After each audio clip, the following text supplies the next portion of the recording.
সকালে আমি ঘরটা মুছে নিলাম। সকালবেলায় এই ঘর মোছাটা একটা বিশাল বড় কাজ।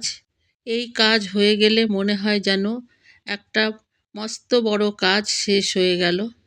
ঘর মুছে তারপরে আমাকে ঘরের অন্যান্য কাজ করতে হবে। শাক বেছে নিতে হবে। শাক নিয়ে এসছি কালকে বিকেলবেলায়, বিকেলে না সন্ধ্যের দিকে বাজারে গেছিলাম, সেখান থেকে নিয়ে এসছি শাক, সেটা বাছতে হবে। তো এখানে আমি বসে গেছি শাক নিয়ে। শাক প্রায় বাছা হয়ে এসছে। বেশ বড় মুঠি বেথু শাক। তো শাকগুলো বেশ সবুজ হয়ে আছে, দেখতে কি সুন্দর লাগছে।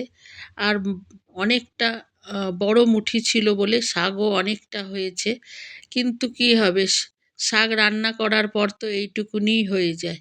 তো যাই হোক, শাকগুলো বেছে আবার ভালো করে আমাকে ধুয়ে নিতে হবে। এতে আবার বালি বালি থাকে খুব।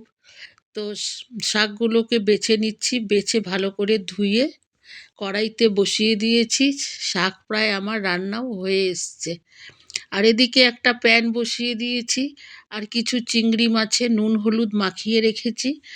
আর এখানে একটু মশলা করব বলে কাটাকুটি করে রেখেছি। আর এটা কালকের মাছ।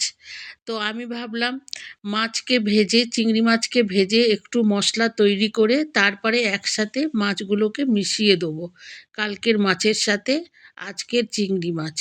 আর আলাদা করে রাখলাম না, একসাথেই করে দেবো দুটোকে। তো মশলাটাকে ভালো করে ভেজে নিয়ে তারপরে জল দিয়ে দিচ্ছি। তো জল দেওয়ার পর তারপরে একটু ফুটবে, মাছগুলোকে দিয়ে দেবো, আর ওই কড়াইতে তারপরে ঢেলে দেবো। তো একসাথে হয়ে যাবে মাছগুলো। তো মাছেতে জল ঢেলে দিলাম আমি, মশলাতে জল ঢেলে দিলাম।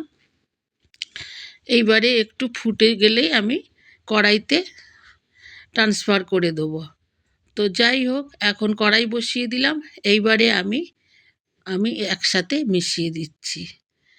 তো হয়ে গেল একসাথে দুটো মাছ, আলাদা আলাদা করলাম না আর। আর এদিকে আবার একটু শাক রান্না আমার হয়ে গেছে, আর চাটনি একটু আছেই।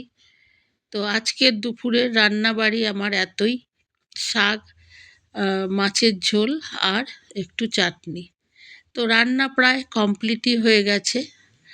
এখন আর বেশি সময় লাগবে না রান্না করতে।